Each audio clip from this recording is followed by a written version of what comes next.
Hello and welcome to Jasim Al-Azzawi show. Today is October the 19th, 2025, and I'm joined with Colonel Wilkerson from Washington. He used to be the Chief of Staff of the late U.S. Secretary of State, Colin Powell. Welcome to the show, sir. Good to be with you. I'm glad for the opportunity. Thank you. A general question. What did you make of October 7? It was not a surprise to me. The only thing that might have been a surprise was that it took so long to come about, because what you had was an open-air concentration camp in an area about the size of Greater London with about 2.5 or so million people in it. And the concentration camp allowed them a rather meager existence. One having gone through, as I have, 40 plus years of the so-called Middle East peace process, and gone from presidents like Eisenhower to Kennedy to Nixon to Carter to Ford to Reagan to Bush, Obama, and on. One knew there was going to be an intifada, as it were, about every 10 to 12 years, because the situation was such that you had an oppressor and you had the oppressed. And when you have a situation like that, and the oppressed have access to weapons and access to young men and young women, then you're going to have an uprising periodically. And this was just the latest one, in my opinion. Given what you said, and that is you were not surprised that it happened, were you surprised that it has taken Israel more than 2 years and still has not succeeded in subduing Hamas and the Palestinian resistance? No, not really. And if you go back and you check some of my earlier interviews, you'll find that I essentially said I wasn't surprised. And now that we're 2 years plus, I'm still not surprised. When you have people, as I said, that have access to weapons and have some allies and are so oppressed that the only alternative they have is to attack their oppressor, you're going to have them attack the oppressor. And I've always thought the IDF, the Israeli Defense Force, was very much overrated as a military, principally because of three factors. One, they couldn't even survive without the United States. Two, they have an incredible advantage over those people whom they're oppressing because the United States provides them with state-of-the-art war-making material.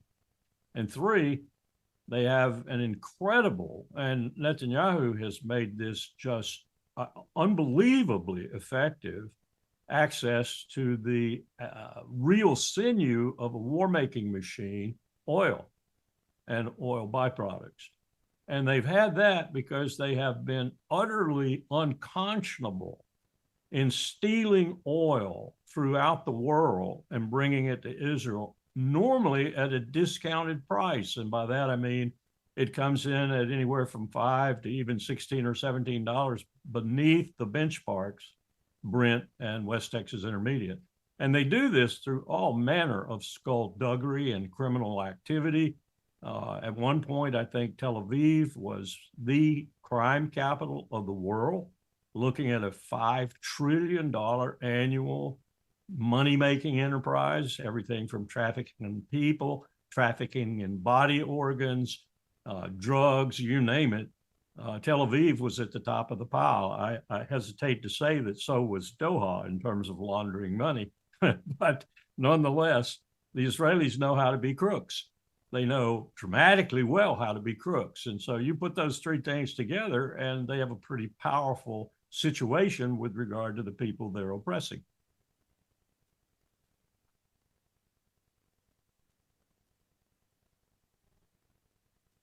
I can't hear you. You're muted or something.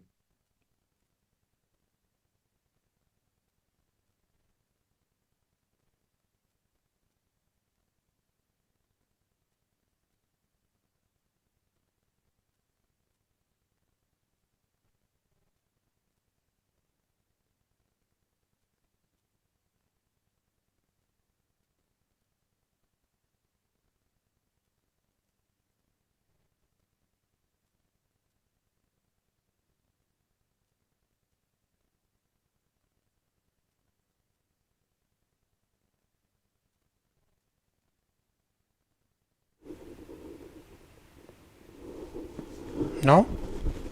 Now I hear you. Okay, you can hear me. Great. I'm sorry though, I don't know how this happened, but these things do happen sometimes. I was just saying that what you said in the last 40 seconds, the last minute, about Israel, oil, and the body parts, it is a shocking news. Many people, they don't know that. But going back to Hamas and going back to the plan to disarm Hamas, will it work? I don't think so. I understand from conversations this morning with people around the White House, people I trust. I understand that the situation was explained in the talks as small arms will be kept, large arms will be surrendered. That normally means 50 caliber and above when you're talking about large arms, and below that. I don't know that they even talked about improvised explosive devices or other things like that, which Hamas has made, as happened in Iraq and Afghanistan, the main weapons they've been using. So I don't know how you go in to disarm a group where you've decided that they can keep some weapons and can't keep others. And I don't think they're going to be able to disarm them with any of their weapons, as a matter of fact. So, and it's going to be a task that will be, shall we say, a little bit too difficult for Donald Trump to execute, and a little bit too difficult for anyone to execute. So it will be another excuse, yet another excuse for Israel to resume the conflict. I don't for a minute think this ceasefire is going to last. It will not last. I will say that categorically. It will not last. Not to mention, In fact, Bibi Netanyahu's never met a ceasefire. That he kept, yeah. And Yeah. not to mention, Colonel Wilkerson, Hamas knows the area very well. They know the terrain very well. And these small arms that you mentioned, they can, even if they hand them over, they can get a replacement. Some of the explosives, they are just homemade. And consequently, it's delusional to think that you can disarm Hamas and ask them to cry uncle. It's delusional to be sure, and it's delusional for another reason too. When we attacked Iraq in 2003, we did not secure the third or fourth largest arms cache in the world inside Iraq. That arms cache went out to everyone, from Al-Qaeda to ISIS. When we did what we did in Libya, I won't even call that a war. That was a treacherous criminal act in my view. But when we did that, we let the largest arms cache in the world go. So all those arms are all over the Levant now. North Africa, South Africa, East Africa, they're everywhere. The CIA made a frantic effort at $5,000 a piece offered to get the shoulder-fired missiles back from that arms cache.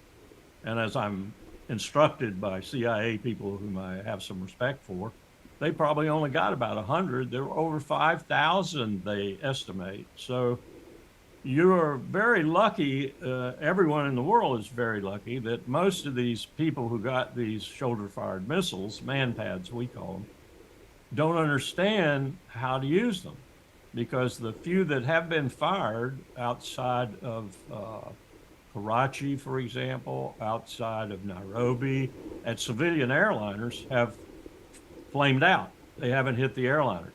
We have video of the missiles being fired, but they haven't hit the airliner. And it's mainly because these people who stole these weapons or bought these weapons don't understand how to use them and don't understand the range. It's a very short-range weapon, and you have to be very, very meticulous in how you position yourself in respect to the airliner. And so we have not lost the passengers in a civilian airliner to a shoulder-fired missile because they don't know how to use them. Earlier you mentioned something very interesting, and that is, without the United States, Israel is not only perhaps a second or third or even a fourth military power. Without it, they cannot just survive in this part of the world. But more importantly, this war that lasted for 2 years has been supported to the arms and teeth by the United States and other Western powers. To what extent do you believe that the U.S. reputation has been sullied greatly because of this military and intelligence, financial and political support. Majorly. It's been damaged majorly, and we're going to see the impact. We're already seeing it to a certain extent, but we're going to see it more, I think, over the next couple of years, because the message was tainted, if you will, by one of the greatest propagandists in the world, Bibi Netanyahu and his gang. There are no better propagandists in the world than they. They have a body of lies that they spread every 24 hours in a dramatic and effective fashion, particularly in the West, in NATO countries, for example, and in the United States, of course. But that's shredding now. It's falling apart. And one of the things that has caused the most damage to it, counterintuitively in some respects, is the assassination of Charlie Kirk in the United States at the University of Utah. Because Charlie Kirk was, as we know now vividly from testimony from people who knew him really well, moving away from the very tight relationship with Israel. He was even refusing millions of dollars from billionaire donors to his organization, Turning Point USA. That's fracturing even Trump's MAGA base in terms of their joy with Israel. You got congresswomen, for example, like Marjorie Taylor Greene, who are making adverse comments about the U.S. relationship with Israel. You've had Tom Massey for some time doing that. You've got Seth Moulton standing up yesterday or day before, Massachusetts congressman, and saying, I'll take no more money from AIPAC. That's a heck of a declaration for a U.S. politician to make. It used to mean that you'd be defeated in the very next election. I'm not so sure anymore. So this I was trying to understand whether you are alluding to or referring, or you making an indictment that Charlie Kirk's death is somehow connected to Israel, whether it was a Mossad operations or not. There is no question in my mind that the FBI has not given us the truth. Now, it might be because they just don't have the truth to give us. That could very well be, but I've seen enough evidence, and I shoot myself. I have rifles myself, rifles like the one they say killed Charlie Kirk. That's a silly story about a young guy, 22 years old, climbs to the building, he gets the Mauser, imparts, connects it, he shoots it, disconnects it. The Mauser did not shoot him, yeah. I guarantee you. Yeah, and we saw the other images, a guy standing almost just 2 meters or 3 meters away with a little clip here, activating the whatever Kirk was wearing and just exploded. Yeah, are you familiar with the line in Shakespeare's Hamlet? Go ahead. The queen is watching the play within the play. Yes. And she said, the character's protesting mightily on the stage, and she says, "The lady doth protest too much, methinks. Bibi protested too much, too." Okay. Let's just pivot to Iran. This is something that you write about, you talk about, and let's just set it for the viewers. We had phase one. It lasted 12 days. It came out very inconclusive, although President Trump said we obliterated the nuclear facilities by our B-2 as well as Israel. And then the Defense Intelligence Agency, they said, not so fast. We don't think so. The damage was, we don't want to call it superficial, but it wasn't substantial or 100%, to the degree that the director of the DIA was removed from office. What do you make of that? I'm fairly confident that we did not do any real damage to any of the nuclear sites in Iran. We claimed we did, of course, because we made a big display with our B-2s and our bombs, but Israel also didn't do very much damage. There were two reasons, I think, for that, though, and I have this from good authority with inside Iran, and I trust this authority. The Iranians had moved a great deal of the critical equipment, and so it wasn't there to be bombed. And then secondarily, the most secure site was deep underground and suffered very little damage. So I think what we did, Israel and the United States, in this very perfidious act of being in the middle of diplomacy and then bombing and killing people, I think what we did was we made the Ayatollah and others in the leadership in Iran, IRGC, National Military Guardian Council, the Majlis, all of them, think twice about what they had decided in accordance with the fatwa about nuclear weapons being anathema to their form of Islam.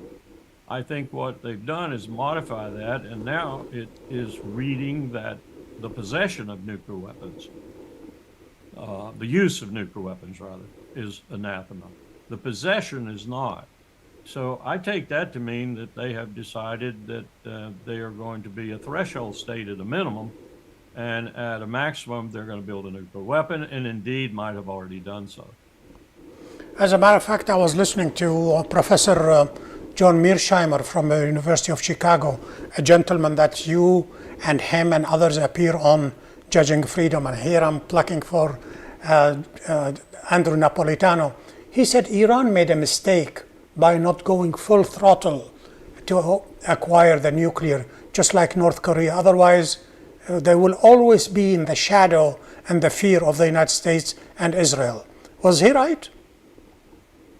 I think there's some logic to that. However, I would add, knowing the region as I do, I would add the Iranians are very circumspect, incredibly wise people in my view. It's the Persian in them, I claim.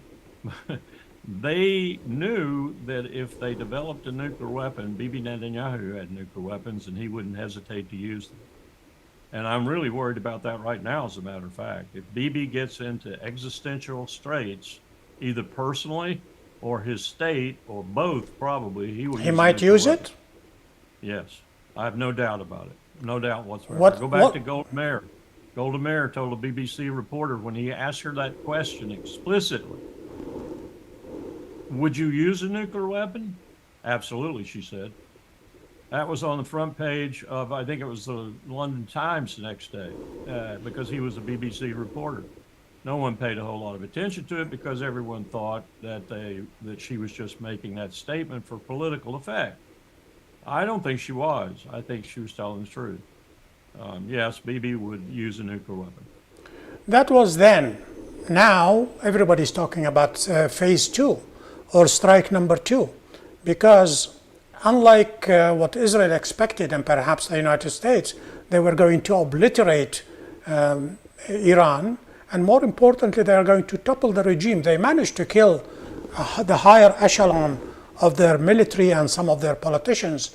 But what happened, the people rallied around the leadership as much as they hate it, but this is their foreign enemy, is coming to attack us. They rallied around Ali Khamenei. This second round, will it come soon? Will it be, people say, within the 2 months, 3 months? Simply because Bibi Netanyahu wants to forget about the nightmare of Gaza, and what better way to do that than pivot towards Iran? I think you're right. I thought it was going to happen very quickly because I didn't think they were going to be able to achieve a ceasefire because Bibi was deadly opposed to it. His attack on Qatar was a perfect example of how opposed to it he was. But I didn't count on Donald Trump being as adamant as apparently he was, so much so that Netanyahu wouldn't even come to Egypt for the conference, which tells you something.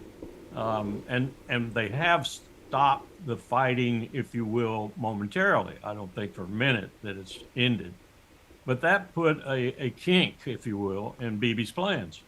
So now I think it's going to take place. I think Israel is going to attack Iran. I think that's a foregone conclusion for Bibi. And he is going to expect the United States to back him up, however reluctantly. But I think it's going to be a little bit later in the year now because he's got to make sure he's got his ducks in a line before he does it. And one of those ducks is he's got to resume killing Gazans. Let me benefit from your military experience and explain to us those 12 days, the way unfolded. Initially, it wasn't a good success for the Iranians. Maybe it was deliberately they used old missiles, they used inaccurate missiles, not fast missiles. But later on, in the last 4 days or 5 days of the war, the Israelis pretty much, they begged Donald Trump to interfere in order to stop the war. It was not a good 12 days for Israel. That's when Netanyahu comes out and invents the phrase, the beautiful war, 12 days of success for Israel. That's Netanyahu, the liar, the propagandist. What the Iranians did was send in every bit of their cheap and not so effective missiles that they could to pinpoint where all of Israel's defenses are and where they needed to really hit were they to come to an existential contest with Israel. In the last few days, they unleashed a few of their better missiles, but not the best yet. Yes. At targets, and they really did some damage to Israel, some incredible damage. And that's one reason Israel got on the high horse and said, let's stop, let's don't go any further. And Iran was perfectly willing to do that because Iran knew if they went any further, they'd probably invite the United States in. And they still are faced with that situation. But now they're faced with that situation with a whole repository of very sophisticated missiles, all of which they will use from the very start. They know the targeting data now. They know where the targets are. And they've got Russia and China behind them. Russia fully behind them. And they've got an agreement with Pakistan. So now the United States is not so forbidding. I think the Iranians would say if we asked them, we'd prefer not to have the United States fighting us, but if we have to have them, so be it. They have been instructed, the young generation, the young Turks, if you like, who replaced Salami and the others who were killed in the first few days, that if you suspect for a second that an attack is coming, you start it, preempt it. If you are even few hours into the attack, open the gates of hell, like Donald Trump keeps saying. So apparently the second round is going to be much more powerful and lethal and destructive than the first one. And no one knows how it's going to end. I think I know how it's going to end. I think Bibi's going to use a nuclear weapon unless the United States comes in. And Donald Trump is going to reluctantly come in, and Bibi's going to threaten him with the use of a nuclear weapon. And Trump is going to come in, and then that's the unraveling of the American empire. Because if we think Iraq was hard, Afghanistan was hard, Persia, Iran, is going to be 10 times harder, 10 times more expensive. It's going to require ground forces. We don't have any ground forces, so we're going to eat them up really fast, and we're going to be in a mess. 90 million people, a country with great strategic depth. It doesn't have good terrain for air power. It's got mountains that are incredible, the Zagros Mountains. I had a war plan for fighting in Iran. You don't want to fight there if you don't have to. Let me get this right. In order for Israel to get the United States on board in order to jointly attack Iran, and if the United States is reluctant, i.e. Donald Trump says, we tried it once, we don't want to do it again, Bibi Netanyahu will turn around and say, Mr. President, if you are not with me, then I'm going to use my nuclear. Is that what you just said? Exactly. Wow. And how do you see, I mean, this nuclear ambiguity, nobody buys it since the 60s, that Israel says, maybe we have them, maybe we don't want to confirm and all that. So if that happens, what happens to this whole region that we are in now? I think at that point, the Israelis have a name for it. It's called the the Solomon option. The Samson, yeah. Yeah, or the Samson. Yeah, the Samson option. That's where you pull the temple down. That's correct. Your head. Yeah, and I think what we're looking at is a person who will do that. Bibi Netanyahu will do that, and he will have ultimate support from people like Itamar Ben-Gvir and Smotrich and others like them. He will have support. These are suicidal maniacs. Will he have support in Congress? Will he support the politicians that they have there in their pocket? Will they have those people AIPAC pretty much has cultivated and bought and paid for and put in key positions for years and years? I don't think those are critical questions. They are questions, and I can offer answers, but the critical questions are, if he uses a nuclear weapon, what is Russia going to do? What is Pakistan doing? You asked the question, I would like you to answer it. Go ahead. I tell you right now, the first time around, Iran actually told the Russians, we don't need your support. We don't need your support. Don't bother us. We're going to do what we need to do. That's changed completely now. That's changed completely. I would say there's almost the impact now of a formal alliance between Moscow and Tehran. And that formal alliance has a clause that says an attack on you is an attack on me. So there's your answer. And Putin is already looking at a dicey situation, a difficult, complex situation in Ukraine now that Trump and Zelensky have just put maybe a little bit of positive spin on, but I'm not Zelensky, but Trump in his treatment of Zelensky, but I'm not sure that's going to be enough. Putin now thinks that we are a deceitful bag of horse crap. And knowing that in his heart of hearts, and looking at all the troops he's lost in Ukraine, and looking at what we've done to try and bleed him in Ukraine and what NATO's done, I think Putin is right now prepared to go to war with NATO if necessary. And that means a nuclear war. So we've got a whole new world developing here, particularly with regard to nuclear weapons. And how will it play out? That's anybody's guess. One would hope, and some people are saying, well, when it goes, it'll go a short distance and then everyone will realize their insanity and stop. And I keep telling people like that, who otherwise are fairly logical people, everything we studied during the Cold War, escalation theory, the doctrine of nuclear weapons, everything we studied indicates differently. Everything we studied, the war games we performed, indicated that once you let the genie out of the bottle, then everyone is hurling nuclear weapons at each other.